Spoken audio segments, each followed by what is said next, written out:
doyen Madiama dina ko baal xam nga waaw daje bi boo demee noonu voilà. ñu ngi ko doon wax dès le début muy lutte. ñu doon wax ci lutte la police se retire du dispositif de sécurité qui va prendre la relève. waaw merci Khady Fatou sax plutôt. xam nga parmi les missions de police surtout ci wàllu événement yi. dafa am ce qu'on appelle le service d'ordre. Service d'ordre mooy maanaam Mademba Moussa wala Seydina bëgg am lu muy organiser soxla teewaayu police wala gendarmerie loolu la ñuy wax le service d'ordre wuute nag le maintien de l'ordre ak le rétablissement de l'ordre. waaw service d'ordre nag bi police doon assuré. yàgg nañ ko dénoncer fii sur ce plateau c'est-à-dire que. à l'impossible nul n'est tenu et tey jii. de manière voilà très très très responsable. les autorités policières xam nañ ne que lii mënatul dem. donc il faut ñu dakkal ko. xam nga lii mooy lan Fatou. c'est-à-dire que mooy Sénégal cette pratique qu'on a de faire les choses pour les gens en l'absence des gens. arène nationale bi ñu koy teg amul benn waa Pikine bu ko bëggoon. pourtant bu ñu déglu woon waa Pikine. peut-être qu'on n'aurait pas eu du ñu am situation bi tey Pikine waa yëpp ak bañoon. ñoo bañoon. mais ñu ne dañ ko fay def. waaw moo tax loolu ça renvoie au dicton ce qui se fait sans toi se fait contre toi. d'abord boo xoolee fi mu nekk. c'est un angle mort. Technopole c'est un angle mort. c'est-à-dire benn cuvette la nga ñëw. samp fa benn infrastructure bi nga xam ne day accueillir du monde et pas n'importe quel monde. waaw pas n'importe quel monde. newuñu la c'est une salle de théâtre newuñu la c'est une salle de cinéma newuñu la voilà mu ngoog benn maternité la wala non. on te dit arène nationale avec tout le lot de violence bu muy engendrer moom nañ fay def. pour dire la vérité. police ak gendarmerie ils ont d'énormes difficultés pour assurer la sécurité d'abord environnement bi rek mënuñu ko assurer ils peuvent pas assurer l'environnement parce que lii di jógee Technopole lii di jógee Pikine lii di jógee Guédiawaye lii di jógee autoroute mënuñu ko ils peuvent pas et yàgg nañ ko kaas et à chaque fois ñu leen doon imposer muy benn ñaar bu ñu demee ba nga xam ne facteur principal bi nga xam ne mooy jur moo nekk violence bi nekk ci biir bi. ci biir làmb bi mooy avant ak après c'est-à-dire bu ñu sécuriser c'est là où se trouve le problème bu police ak gendarmerie sécuriser arène bi. fii nit ñi di dugg dem bëri ji mais le problème Seydina bi dëkk fële il se retrouve en insécurité parce que kii ko doon war a sécuriser dañ ko jël déployer ko yóbbu ko fële. moo tax soo seetloo je sais pas si vous les avez remarqué chaque fois que bu amee làmb da ngay gis y a des pics d'agression dans des quartiers yi nga xam ne d'habitude du am agression. Exact. parce que dispositif yi nekk foofu dañuy lever pour ñu ñëw indi def renfort pour benn événement bi nga xam ne mooy cristalliser les Sénégalais pour quelques heures donc ça c'est un problème. Donc aujourd'hui la police. de manière responsable nee na moom dootul assurer ti pour le moment lii nga xam ne moom mooy le service d'ordre. voilà. le service d'ordre de ces manifestations. léegi kan moo ko mën a def. c'est très simple. la police bu ko deful gendarmerie defu ko. CNG bi nga xam ne moo koy organiser. moom mun na jël ay responsabilités am. ak toutes les conséquences qui en découleront. da day organiser. dem uti ay sociétés privées de sécurité. ne leen kaay leen ngeen organiser. waaw ndegam police nationale bi moo ko mënut a assurer. loolu moo tax ma ne la avec toutes les conséquences qui en découleront. moom mun na jël responsabilité am.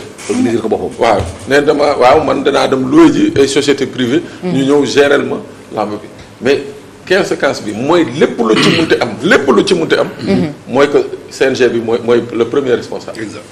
waaw bu ñu génnee toj benn oto jàmbur CNG mooy responsable bu ñu mbëkkee nit wala faat nit CNG mooy responsable.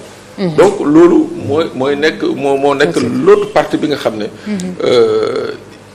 dama jàpp daal pour se dire la vérité arène bi fa mu nekk de place am nañ ko délocaliser génne ko yóbbu ko dans un lieu beaucoup plus sécur nga xam ne seulement les fans ñoo fay dem waaw ku bëggul làmb doo fa dem xam nga stade Wade mu ngi xam nga Ablaye Wade mu ngi fële Diamniadio mais ñi bëgg football équipe nationale dañuy dem ba foofu donc au même niveau au même kii nañu war a jël arène bi ut feneen fu ñu ko yóbbu fa nga xam ne léegi bu boobaa ñii di organiser daañu ut les moyens d'organiser leur sécurité, faire en sorte que ñii di ñëw c'est des férus de l'âme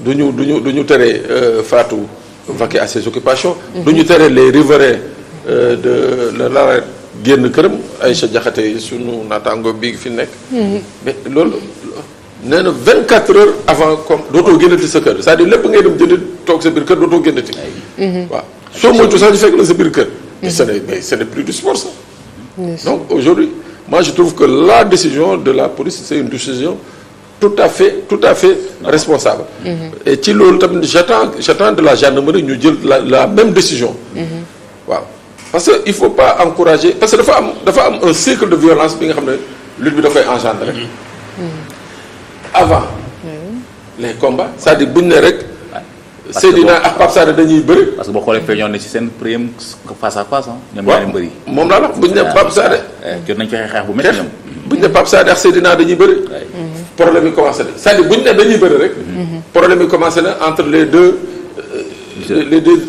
écuries bu ñuy def face à face coow li na kur bu ñu dem signer contrat coow li na kur open press aussi waaw yooyu yëpp day générer violence bés bi jot mu générer violence bés bi bu geexee mu générer violence imaginez tey ces victimes là on nous dit que arène nationale bi ñu ko fa tegee ba tey jii y a eu 17 morts à l'issue des combats yi ñu fa organisé ça peut pas continuer 17 morts te on ne parle pas des ñi nga xam ne dañ leen agressé mooy dégâts collatéraux waaw ñii ñu nangu seen moto ñii ñu toj seen oto ñii ñu jël seen këf def seen téléphone portable ainsi de suite sans compter nag stress bi nga xam ne moom la ñuy teg ne ñi nga xam ne kenn mënu ko mesurer waaw donc je dis encore une fois la décision du ministère de l'Intérieur c'est une décision man je trouve très responsable waaw wax nga ko léegi nee nga même il faut aller au-delà nawetaan yi parce que nawetaan ñun je crois que suñuy jamono c'était de août septembre la woon juillet août septembre mu gën tax waaw mais léegi nawetaan da ngay dem ba janvier da ngay et consort donc je crois que il faut qu'on revienne aux fondamentaux faire en sorte que la sécurité des citoyens prime voilà prime d'accord voilà ñu surveillance des frontières et lutte mën nañ ko tuddee Nooraan waaw voilà surveillance des frontières et lutte contre l'immigration clandestine gendarmerie et police montent en puissance c'est une bonne chose gis nañu on a assisté hier benn cérémonie de remise de dons de l'Union européenne à la gendarmerie nationale mu nekk deux drones extrêmement puissants yi nga xam ne waaw mun nañu survoler à des distances très très très très larges pour mun a surveiller justement les départs des pirogues des embarcations ba pare am également la possibilité de surveiller ce qu'on appelle un peu la délinquance transfrontalière mooy maanaam ñaaw tey fii di am diggante dëkk ak dëkk waaw loolu daf ci am solo surtout que actuellement les forces de défense et de sécurité dañu nekk di monter en puissance au niveau de la frontière est avec le Mali surtout les sites d'orpaillage yi nga xam ne ñi ngi essayer di ko démanteler parce que bu ñu démanteler benn site demain ñaari site ñu ubbiwaat ñaari site donc pour dire que la mission est tellement vaste.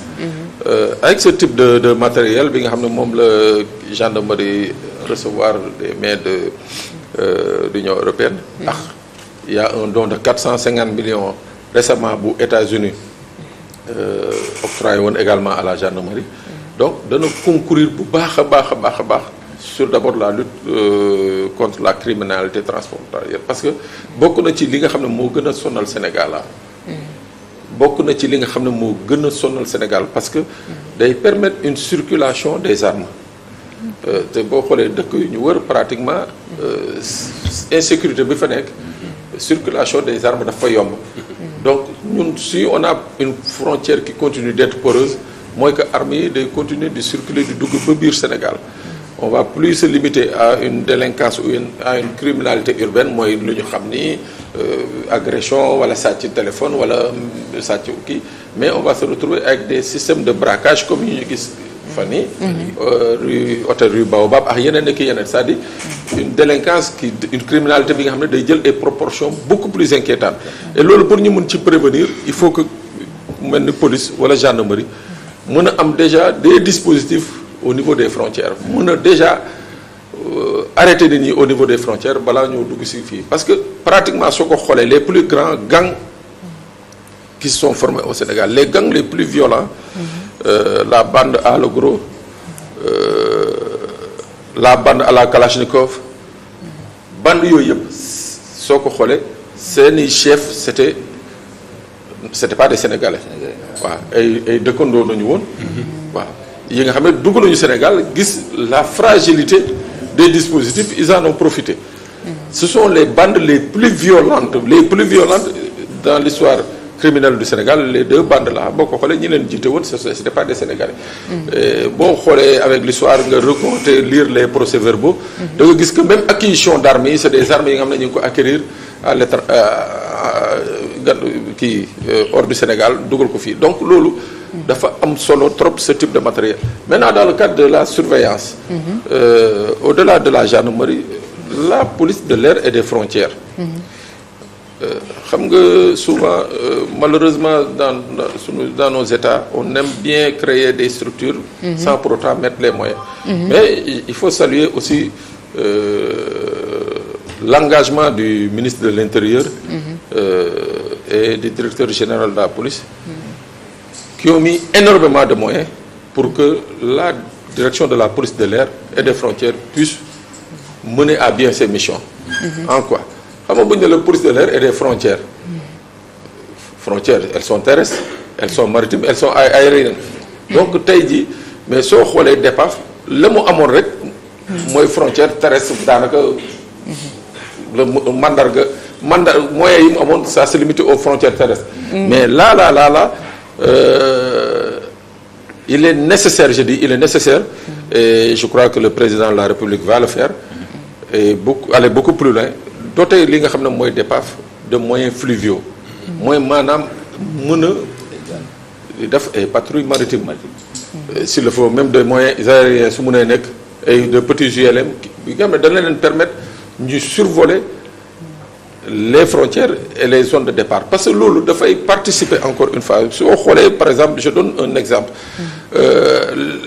Espagne si pourquoi les services de sécurité espagnols réussissent les plus grands coups en Europe mais c'est parce que ils ont une police des frontières bi nga xam ne extrêmement efficace et présente partout da ngay xool ñun suñu départ yi fii c'est quasiment la police espagnole notamment la Guardia Civil ñooy avertir Sénégal ne leen béréb sàngam ci Sénégal am na gaal bu fa déparé donc pour dire que donc loolu baax na tey jii kii nga xam ne mooy direction de la police de l'air et des frontières mën a am ay gaal mën a am ay roppalaan yi nga xam ne daañu mën a surveiller et l'immigration clandestine et en même temps surveiller la délinquance transfrontalière parce que soo xoolee suñu saisie drogue yi nga xam ne moo fi am yu ci bëri ñan ñoo ko def c'est la marine nationale alors que aujourd'hui les services de police et de gendarmerie waroon nañ leen doter d'assez de moyens pour que bu ñu bëggee def ces genres de mission mun ko defal seen bopp donc voici un peu pourquoi les deux sujets ont été choisis s'il n'y a pas de question. voilà intéressant temps bi xoj nañu di la jaajëfal rek. waaw temps bi waaw moom c'est important li dañuy buñ ko defar xam naa dinañu koñe fii muy loolu di la jaajëfal rek Pape Sané. di jaajëfal mais mardi prochain on va venir sur un sujet très important. par rapport. on va venir sur ce qu'on appelle le fichier des empreintes digitales au Sénégal. C'est-à-dire il faut que Sénégalais bu ci nekk ci ñun ni xam ay baaraamam. xam ay données biométriques am. nuñ koy stocké fañ koy stocké ak la njeexital ban la ci mën a am ainsi de suite. D'accord. Mais pas incha allah c'est tellement important ce que tu dis. Man am na ay questionnement yu may def comme que je voyage beaucoup. À chaque fois ma posé leen question bi. mais man quand même ça fait 40 ans que je voyage. À chaque fois ngeen jël suma aéroport mais quand même il y a quelque chose non mais effectivement. Mais c'est une très bonne chose. Mais bon, je pense que c'est une très bonne chose mais quand même. Oui. Parce que am na benn moment parce que il y a quelques semaines l'État a pris des mesures extrêmement importantes dans la conservation des données biométriques. On va revenir sur ça mardi prochain. Inch'Allah dinañ ko xaar Inch'Allah. Merci Pape Sané, Moussa Touré, merci Seydina Omar Ba, Mademba Ramata Dia, merci à toute l'équipe technique Serigne Aliou